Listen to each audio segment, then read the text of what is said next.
Dice la palabra del Señor, verso 1. ¿Lo tenemos todos? Dice: bendice alma mía a Jehová, y bendiga todo mi ser su santo nombre.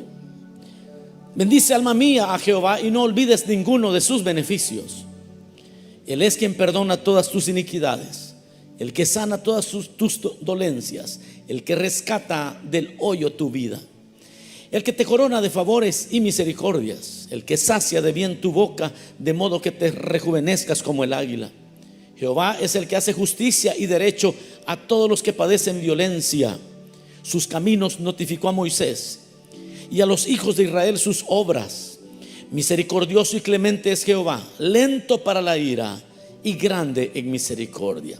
Ahí dejamos la lectura, hermanos. Pueden sentarse. Los que están en casa también pueden tomar su asiento. El tema de este día, mis amados, lo he titulado ¿qué significa? Es una pregunta: ¿qué es lo que significa rendirse a Cristo? ¿Qué entendemos o qué deberíamos de entender cuando decimos ese término de rendirnos a Cristo? Rendirse a Cristo es un concepto bastante abstracto. Digo abstracto porque ¿a qué realmente se está refiriendo uno cuando, uno de predicador, cuando le dice a la gente ríndase al Señor? ¿Y qué es lo que entiende la otra persona cuando se le dice ríndase al Señor? No solo eso, también lo cantamos. Lo cantamos. Se recuerda aquella alabanza muy ya viejita: yo me rindo a Él, yo me rindo a Él. Uy, ¿quién no lloró con esa alabanza? Sí, uno queriendo hacer la voluntad de Dios. ¿Quién no lloró en una vigilia diciéndole yo me rindo todo a Cristo, yo me entrego? Y son declaraciones muy profundas. Lo repetimos, pero al final cada quien decide qué entiende, ¿no? Para unos rendirse a Cristo es simplemente levantar la mano en un llamado al altar. Otros puede significar el cambio de religión. Para otros es asistir a la iglesia.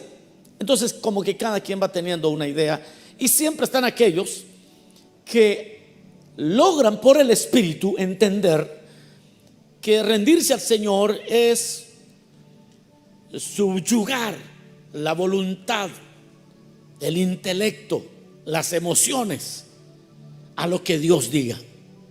Pero eso, hermano, el que alguien logre determinar eso, no sucede de una manera muy, ¿cómo le digo? Muy fácilmente. No sucede fácilmente. No es algo que alguien diga: hermano, mire qué fácil entendí la primera vez que oí que había que rendirse al Señor. No sucede así. Ahora, para entender esto, hermanos, hay que ver por qué es que el escritor del libro de los Salmos hace esto que está haciendo aquí en el Salmo 103. En el Salmo 103, desde que yo lo leí la primera vez, se me hizo extraño, porque es como que si alguien se está hablando al espejo a uno mismo. Es como que si alguien se levantó en la mañana y empezó a decirle: está guapo, está guapo, está guapo, está guapa, me gustas. Hay gente que se pone a hacer eso ante el espejo, ¿verdad? Para darse ánimo. Cada quien, ¿no? Yo no le voy a decir que no lo haga o que lo haga. Pero si usted lee el Salmo, usted va a descubrir que el escritor está diciéndose a sí mismo, le está diciendo a su propia alma, le está dando como una orden, le está dando una directriz: bendice alma mía a Jehová, y bendiga todo mi ser su santo nombre. Bendice alma mía a Jehová, y no olvides ninguno de sus beneficios. Y luego hace una lista de los beneficios. Le dice: Él es quien perdona todas tus iniquidades, el que sana todas tus dolencias, el que rescata el hoyo de tu vida. Bueno, ya lo leímos. Pero él está diciéndole a su propia alma, le dice: alma, quiero que bendigas al Señor. Alma, quiero que no te olvides de los beneficios de tu Dios. Y entonces, cuando yo leo eso, debo de entender algunas cosas. Debo de entender la composición del ser humano. Para poder entender esta dinámica del escritor, tengo que conocer la composición del ser humano. El ser humano no solamente es materia, sino que es espíritu, alma y cuerpo. Esa es la composición del ser humano: espíritu, alma y cuerpo. Y eso aparece en la Biblia. Cuando Pablo dice que nos santifiquemos en el espíritu, en el alma y en el cuerpo, nos habla de la santificación. Pero vea, esa es la composición del ser humano. Ahora, ¿y cómo es que surge el alma? Eso es un tema que hoy no voy a tratar. Sin embargo, vamos a referirnos a lo que Génesis dice. En Génesis aparece el momento cuando Dios forma al hombre de la tierra. Forma al hombre, lo hace con sus manos, toma barro, lo hace, y la misma Biblia declara que Dios sopló espíritu. Y cuando el espíritu de Dios, cuando Dios sopla espíritu en el hombre y la materia hace contacto con el espíritu, surge algo que se llama alma. Y eso es lo que dice el libro de Génesis. Usted lo lee, no lo voy a leer yo, pero léalo en su casa. Dice: y sopló Dios en el hombre, y entonces el hombre se convirtió en una alma viviente. Tenía el barro, luego el espíritu, y en el soplo, ¡pah!, entonces se convirtió en un alma viviente. Y ahí estamos, desde el Génesis, una composición que ya la Biblia está declarando. Y entonces ahora tenemos el cuerpo, ¿verdad? Que el cuerpo es el que Dios nos dio para entrar en contacto con el mundo material. El cuerpo es lo que nos hace estar en contacto con la materia. Luego el alma es la parte que tiene conciencia de uno mismo. El alma es aquello que nos hace conscientes de quiénes somos, cómo nos sentimos, cómo nos percibimos a nosotros mismos. En el alma encontramos el intelecto, las emociones, la voluntad, las emociones que proceden de los sentidos. Y en el espíritu tenemos una cosa extraordinaria, porque el espíritu es la parte con la que nos comunicamos con Dios y con el mundo espiritual. En el espíritu es la parte que nos puede, así como en el cuerpo es la parte que nos pone en contacto con lo natural, el alma nos pone en contacto con nosotros mismos, el espíritu nos pone en contacto con Dios y con todo lo que es espiritual. En el espíritu es el único lugar y la única manera en la que podemos adorar. ¿Cuántos dicen amén a eso? En la carne uno no puede adorar, el alma no le gusta adorar, es en el espíritu. Y Cristo dijo: los que me adoren a mí me van a adorar en espíritu y en verdad, porque la única adoración es la adoración que surge del hombre interior, de lo más profundo de la parte espiritual del ser humano. El espíritu nuestro, porque está el espíritu de Dios con mayúscula, el espíritu nuestro con minúscula. El espíritu nuestro es el que tiene conciencia de Dios.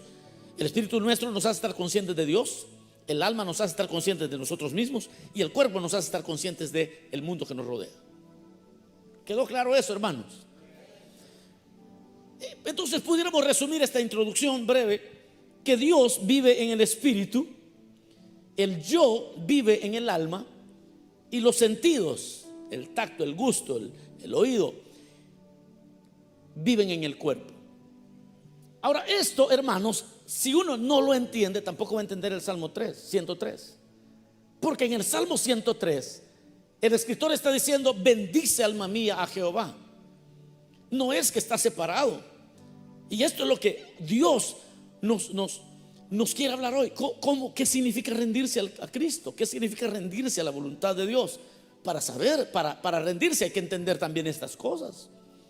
El alma, fíjese bien, posee la libre voluntad y puede escoger de sus influencias ambientales. El alma se convierte como en un referee, como en un árbitro que tiene que estar lidiando con la información que le da el cuerpo y con la información que le da el espíritu. Y el alma tiene que estar decidiendo todo el tiempo a qué va a obedecer.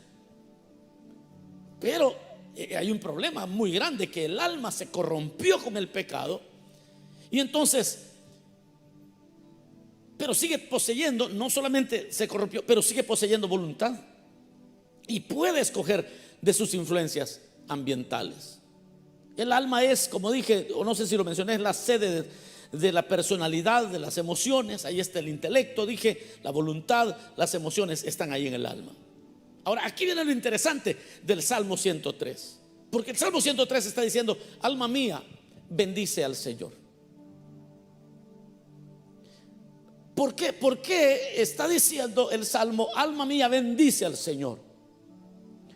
Porque el espíritu no puede actuar directamente sobre el cuerpo. El espíritu no puede dominar nuestro cuerpo a su antojo. Necesita un medio, y ese medio es el alma. Esa alma creada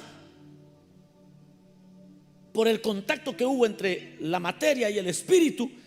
Ese es como el medium, es el medio, el centro donde el espíritu, para poder tener acceso a que nuestro cuerpo sea para gloria de Dios, para que hagamos las cosas que a Dios le agradan, para que hagamos aquello que a Dios le da placer a Dios, el espíritu no puede dominar nuestro cuerpo. Requiere del alma, requiere del intelecto que está en el alma, de la voluntad que está en el alma, de las emociones que está en el alma. Y el espíritu tiene que invadir y tiene que sugerir y tiene que convencer, tiene que hacer eso al alma, para que luego, cuando le digan a usted, quiere recibir a Cristo, entonces su cuerpo diga: ya, yo quiero. Pero es una cuestión, hermanos. No quiero ser muy pesado en el pensamiento hoy, pero no sé si me van siguiendo. Está sencillo de esto. Entonces el espíritu necesita ese medio para poder llevar al ser humano a la voluntad de Dios. Ahora, pero también el espíritu no solamente hace eso con el alma tiene que decidir: bueno, voy a escuchar lo que dice el espíritu, o voy a decidir por la información que los ojos de este individuo, de esta persona, está diciendo.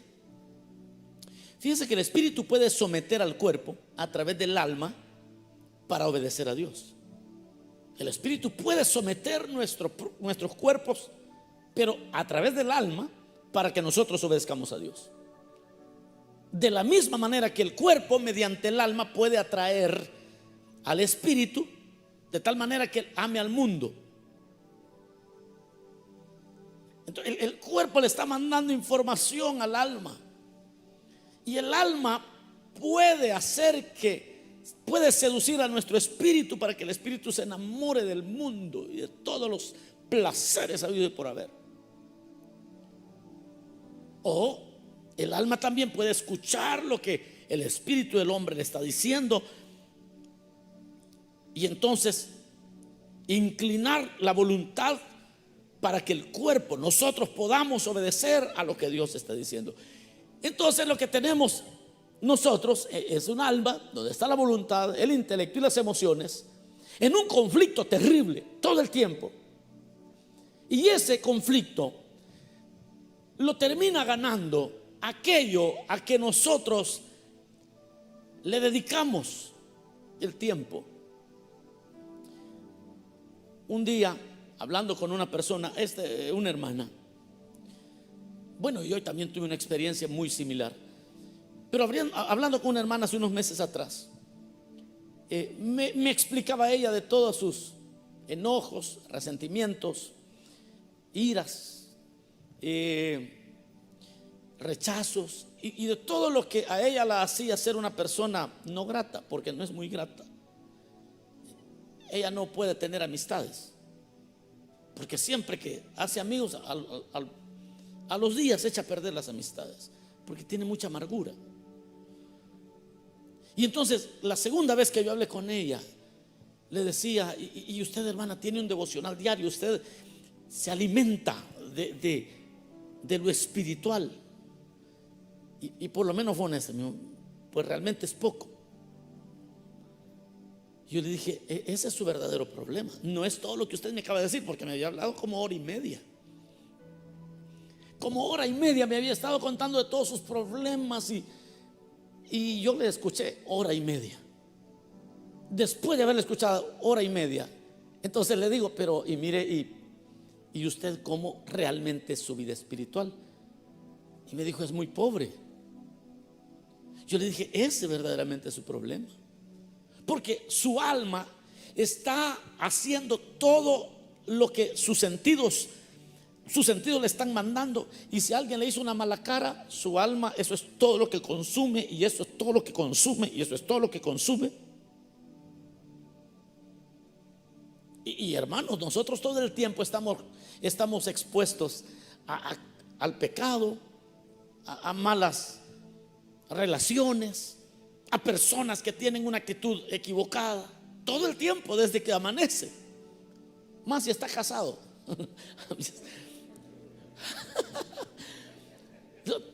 Llegamos al empleo, al trabajo, allá nuestro empleo, y también van a suceder esas cosas. Imagínense, y esa persona no tiene en absoluto ninguna influencia en su espíritu de lo que es verdadero de Dios, lo que Dios realmente dice, lo que Dios realmente quiere para ti. Y esa persona pasa una semana sin influencia de Dios, 2 semanas, un mes. Esta persona tiene como 3 meses o más quizás de no haber leído la Biblia ni un solo capítulo, y está hundida en su propia miseria, ahogándose en sus propios enojos. Y le digo, lo que sucede es que el árbitro está casi coaccionado ya, porque únicamente usted le está alimentando de sus enojos, de sus iras, de sus contiendas, de su miseria, y a su alma ya no aguanta. Pero ¿qué pasaría si alguien comienza a decirle a su alma: bueno, alma, así como el Salmo 103, bueno, alma, aquí las cosas están a punto de cambiar, hija. Hoy yo le doy la orden, alma. Usted va a adorar a Dios, usted va a buscar de Dios, usted va a obedecer lo que Dios dice. Usted ya no le va a hacer caso solo a sus emociones, a su intelecto, a lo que el cuerpo le diga. No, ahora yo le voy a decir a usted qué hacer. Y ese es el gran misterio del Salmo 103. Ese es el gran misterio de este salmo, porque en este salmo lo que estamos viendo es cómo el Espíritu está tomando verdadero control. No que las emociones sean malas, pero las emociones pueden desproporcionalmente llevarte por una ruta de destrucción. ¿Se recuerdan de aquel hombre que era el criado de Eliseo, que despertó en la mañana y cuando sale al campo se asusta, porque ve a un montón de gente que está, no gente, sino soldados, un ejército entero, ya tiene rodeada la casa. Aquel joven sale corriendo con Eliseo y le dice: mi señor, le dice, hasta aquí llegó nuestro corrido, le dice. Hoy nos matan, aquí se acabó todo. ¿Y qué estás diciendo? Hay como 10,000 allá afuera que nos han rodeado y aquí solo somos 2.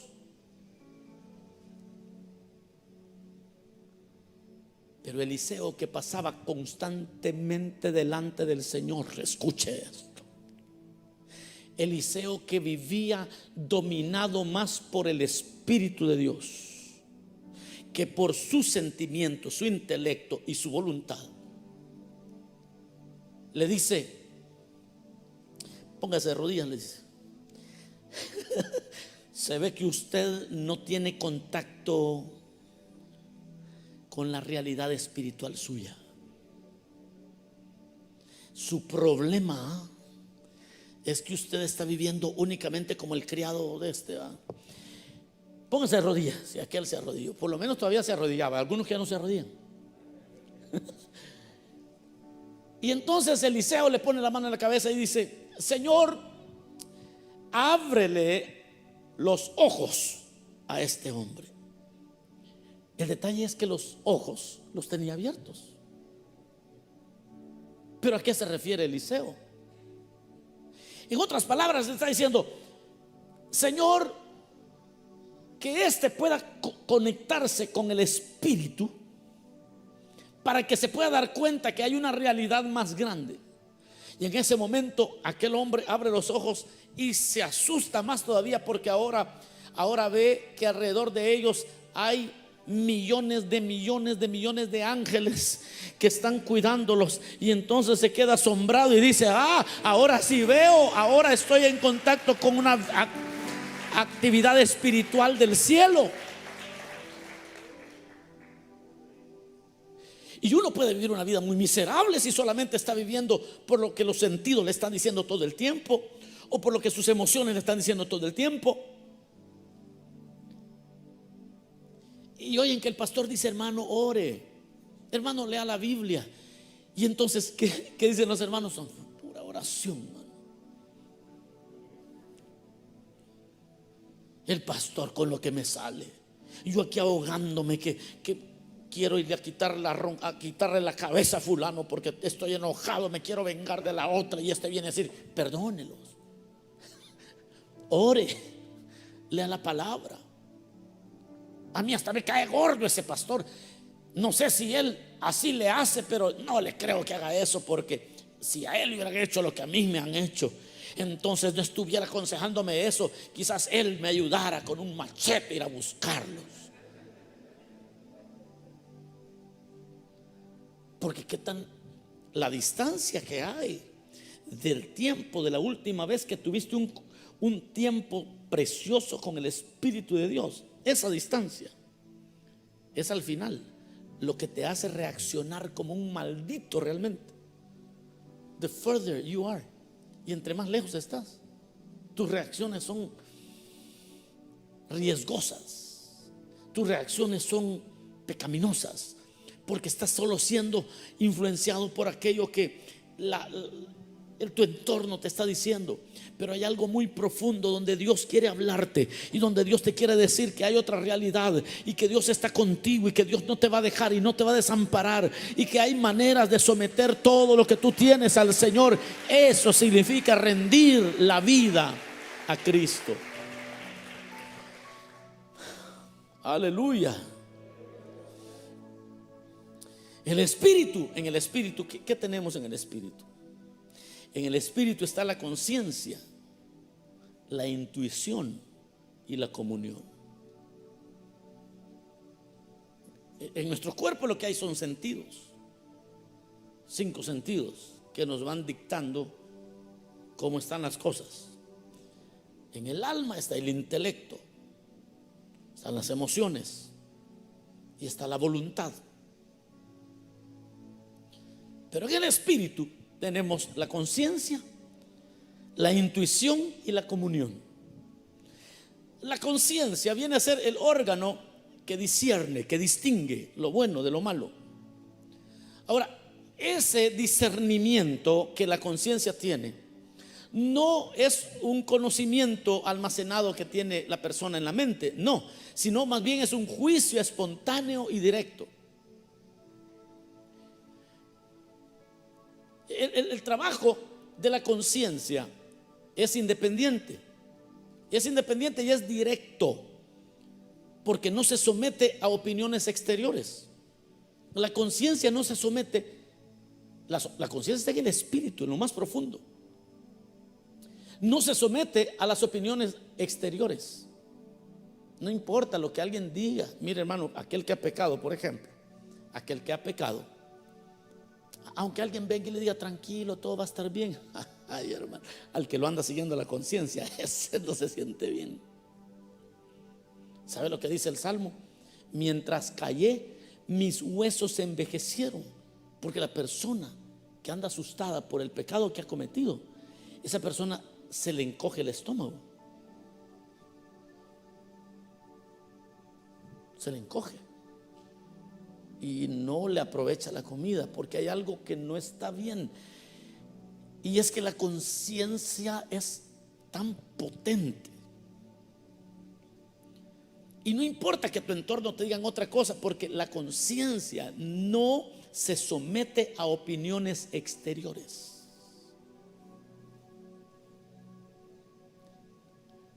El que en su conciencia sabe que ha hecho mal, no importa que le hagan marchas de orgullo, él sabe que está mal.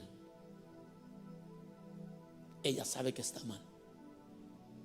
El mismo hecho de hacer marchas por el orgullo X, Y, Z y todo el abecedario, el hecho de hacer marchas ya me habla que quieren convencer a la conciencia de que no está bien. No sé si me va siguiendo, pero la conciencia no le importa todas las marchas que hagan.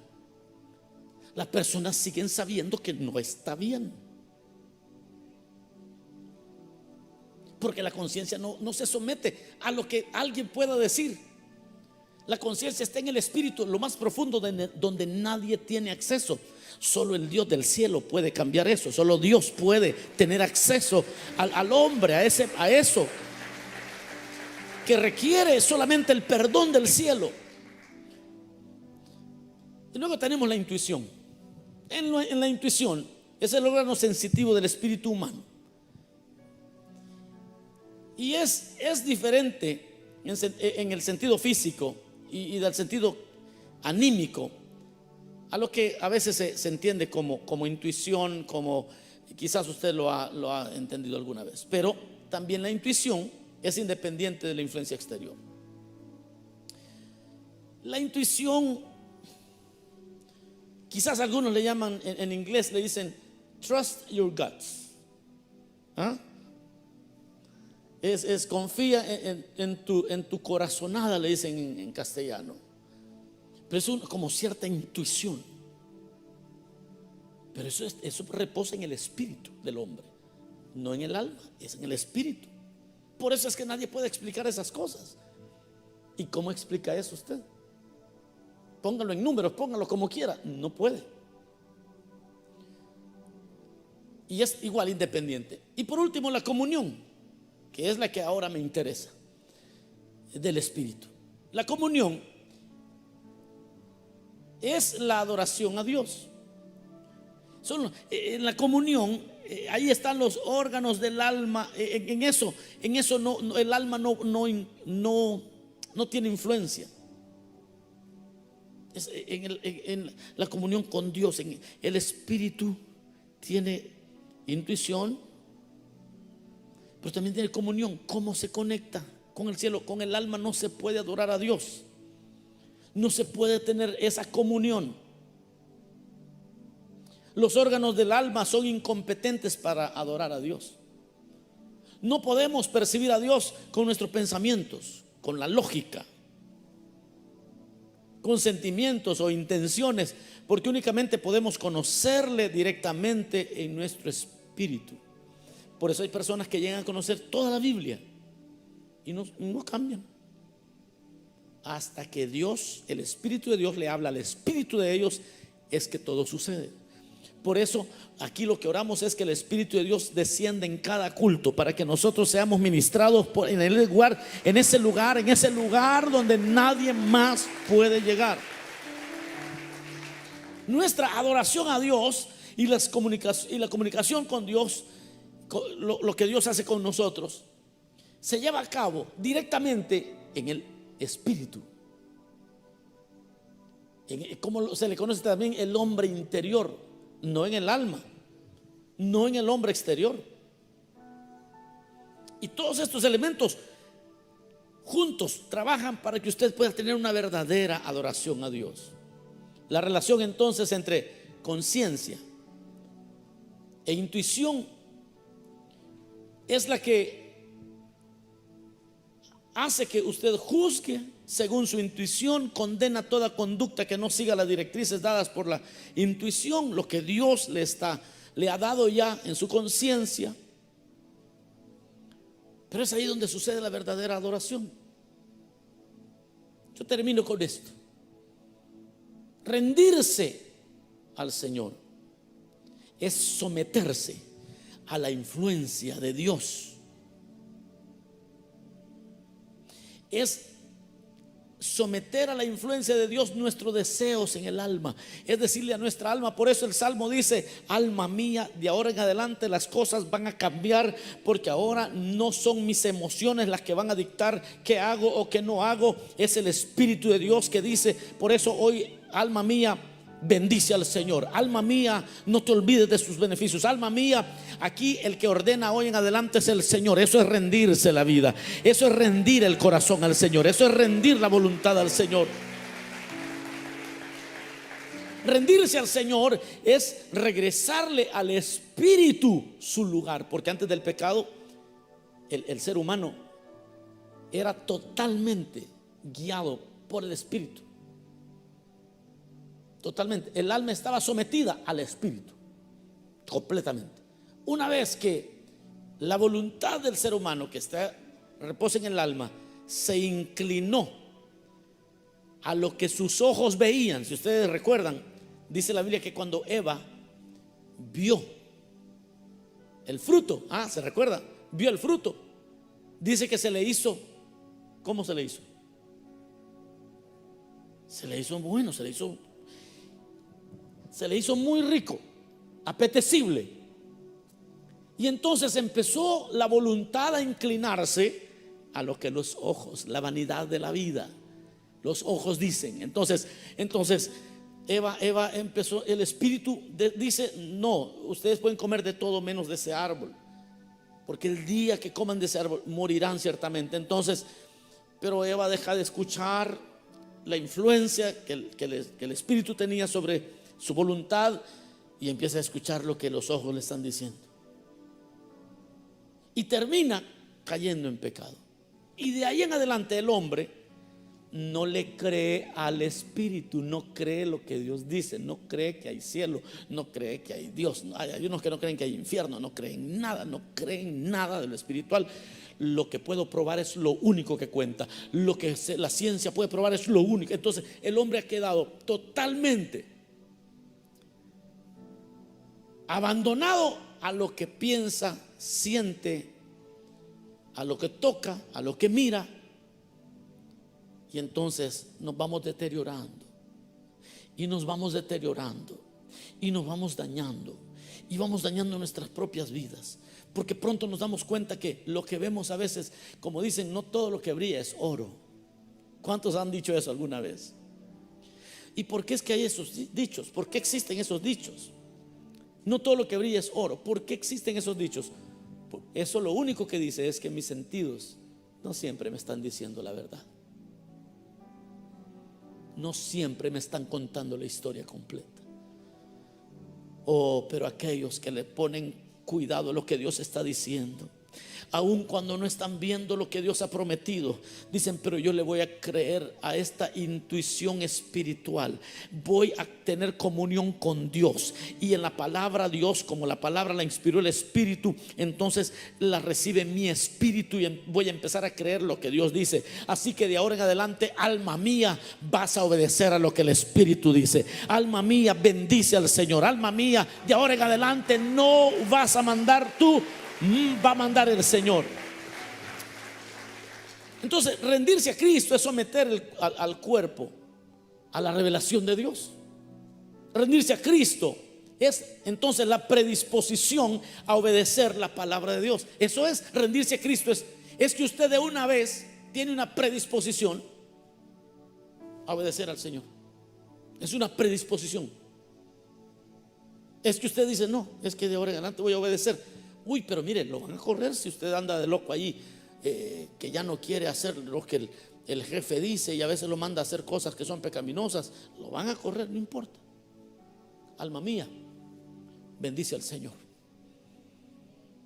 Y yo voy a someter mi cuerpo, mis emociones, mi intelecto mi voluntad a lo que Dios ha dicho, porque Él me dio su espíritu. Y es eso, mis amados hermanos, lo que significa rendirse al Señor. Rendirse a Cristo no tiene que ver con cómo me siento, sino con lo que Dios le dice a mi espíritu que es correcto. Y no solo, cuando Cristo habló, dice, no solo de pan vive el hombre. A eso se refería. No solo de pan vive el hombre. No es la única realidad que vemos la que debe controlar tu vida, sino de toda palabra que sale de la boca de Dios. Hay una palabra todos los días para ti. Si tú la lees, hay una palabra de dirección a tu espíritu, y todo lo demás se va a tener que someter a lo que Dios está diciendo. Y vas a ver cómo la vida comienza a ir de victoria en victoria, de triunfo en triunfo, de victoria en victoria, obedeciendo al Señor. Y el Señor va a empezar a bendecir tu vida, y el Señor va a comenzar a levantarte de una manera sobrenatural, porque todo va a estar sometido a lo que Él está diciendo. Cuando nuestra voluntad, o como hoy le conocemos, cuando nuestra alma se somete a la palabra revelada por el Espíritu de Dios, eso significa rendirse a Cristo. Eso es lo que significa rendirse a Cristo. Así que hoy hermanos, vamos a decirle a nuestra alma lo que tiene que hacer. Ay, pero es que yo no siento ganas. Pero tú fuiste el miércoles al servicio, te conectaste en casa de culto. Entonces no estás rendido al Señor todavía y eres creyente. Y el miércoles oías de que no es que yo me siento, es que ya no camino por lo que siento. La Biblia dice, no es por vista, es por fe. Y la fe está en el espíritu del hombre. Ahí es donde, por intuición, ahí es por donde puedes creer lo que Dios dice, aunque no lo veas. Así que hoy vamos a dictarle al cuerpo lo que debe hacer. Hoy vamos a relacionarnos con nuestro Dios para que nos guíe. Hoy vamos a rendirnos a Cristo todos los días. Le vamos a estar diciendo al Señor lo que dice el Salmo 103. Bendice alma mía. Hoy las cosas cambiaron. Yo no sé cuántos le van a decir eso hoy al Señor. Señor, hoy las cosas cambian. Es que mi intelecto dice esto, es que los estudios dicen esto, otro. Sí, pero la Biblia le dice a mi alma que crea en esto, y yo sé que el Señor me va a ayudar, y aquí estoy confiando en el Señor. Y porque yo le he dicho a mi alma, confía en el Señor. Bienaventurados los que confían en el Señor. Al final le dice, Él es el que perdona todas tus iniquidades, nadie más lo hace. El que sana todas tus dolencias, el que rescata del hoyo tu vida, el que te corona de favores y misericordias, el que sacia de bien tu boca, de modo que te rejuvenezcas como el águila. Jehová es el que hace justicia y derecho a todos los que padecen violencia. Sus caminos notificó a Moisés, a los hijos de Israel sus obras. Misericordioso y clemente es Jehová, lento para la ira, grande en misericordia. Alma mía, de ahora en adelante todo se somete a eso. Tenemos retos, hay cosas que duelen. Quizás estamos enfermos, quizás nos han dicho que tenemos una enfermedad incurable, pero esa está en el cuerpo. Pero cuando el espíritu del hombre es tocado por el Espíritu de Dios, te puedes levantar y puedes decir, no, yo voy a seguir creyendo en lo que Dios ha dicho. Yo voy a seguir creyendo lo que Dios me ha dicho. Yo no sé cuánto tiempo tienes de no tener un momento con el Espíritu Santo. Es que si no trabajo, no como, se me hace que no has entrado al lugar santísimo hace ratos. Hermano, es que usted no me entiende. Se me hace que usted no ha hablado en lenguas hace mucho rato. Es que hermano, es que hay que ponerse en los zapatos de otros. Pero por lo menos póngase en un zapato de otros que tienen comunión con Dios. Porque se ponen zapatos de otros que eso no les importan las cosas de Dios. Si yo entiendo la lucha que hay espiritual, pero hoy en el nombre de Jesús rindamos nuestra vida al Señor. Hoy la próxima vez que usted le diga al Señor, yo me rindo a ti, ya no es algo subjetivo, abstracto. Ya le estás diciendo, Señor, lo que tú digas va. El intelecto mío es limitado, pero lo que tú digas, eso se va a hacer. Y entonces el Señor será glorificado en tu vida. Vamos a orar, cerremos nuestros ojos un momento. Digámosle: Señor, gracias. Eres bueno, Señor. Eres bueno, Señor. Hay una necesidad muy grande en mi vida. Así como estamos con los ojos cerrados, el rostro inclinado, yo quiero hacer una invitación muy breve. Y es que hay personas que hace mucho tiempo no tienen la influencia del Espíritu de Dios sobre ellos, y se han alejado y se han venido alejando poco a poco, pero hoy están muy distantes. Hoy están muy distantes porque le están obedeciendo más a sus sentimientos, están obedeciendo más a su intelecto, están obedeciendo más a lo que su cuerpo les pide. Y el Señor te dice: regresa al lugar santísimo, regresa a ese lugar donde nos encontrábamos, regresa a ese lugar donde tuviste paz la primera vez, regresa ahí donde yo me puedo comunicar contigo, regresa a ese lugar donde eres como un niño y donde me adorabas, y donde yo te dije por primera vez que te amaba, donde yo te dije por primera vez que eras mi hija, mi hijo, y tú lo pudiste entender aunque no lo podías explicar.